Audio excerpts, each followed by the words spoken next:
In today's video, I'm going to show you the 3 ways that I usually record guitars in my home studio. And number 3 is actually pretty cool, so make sure you stick around for that. Let's go and get into the list.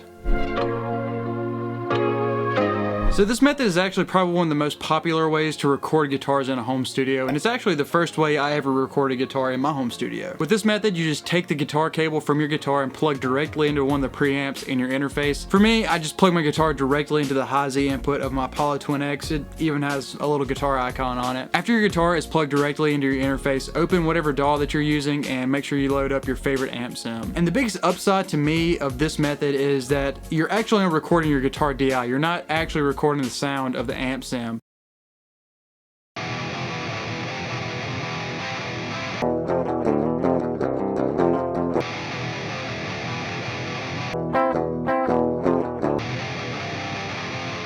So if you decide later on, whenever you're mixing the song or something, if the guitar sound just isn't working with the mix, you have full flexibility to go back and even change amp sims or just tweak the settings on the amp sims because all you have is guitar DI. Of the 3 methods that we're going to go over in today's video, this one is by far the most flexible. However, some people still kind of have reservations about the way amp sims sound and kind of the quality of the guitar sounds you can get from amp sims. But me personally, I think they sound awesome.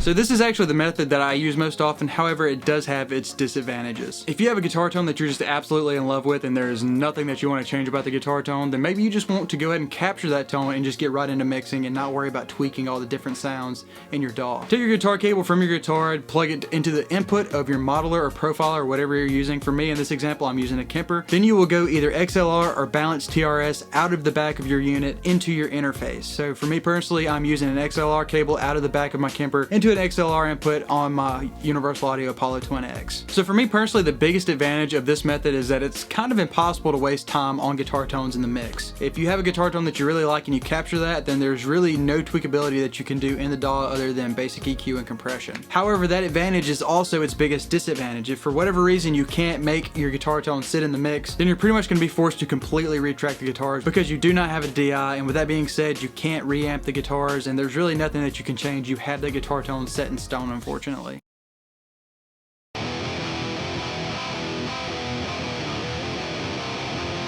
However, this next method is something that I picked up from Misha Mansour, and to an extent it kind of works around that problem. So this is a method that I've been trying out recently, and I kind of think it's going to be the way I record guitars moving forward into the future. In this method, we are going to have the exact same setup that we had in the last method. We will go guitar to modeler and modeler to interface. However, in this method, we are not going to have a cab block enabled in our modeler or profiler. We all know what an amp sim sounds like without the cab block, and we know it sounds horrible, but this method is going to fix that. In your DAW, open up an IR loader like NatIR on the channel that you're running your modeler through. By throwing the raw amp sound into the DAW and then loading up an IR loader in your DAW, you kind of have the best of both worlds, where you can have that amp sound that you really love and that you're just sold on, but you also have the flexibility of throwing that amp through a different cab later on in the chain if you decide that you don't like something. The guitar cabinet arguably shapes the tone more than the guitar amp itself. So with this final method, we have basically the guitar amp that we love, but we were able to put it through any amount of cabinets that we could possibly find. So if the guitar tone with one cabinet is not working in the mix, then you can change the guitar cab and then go about EQ and compression as necessary.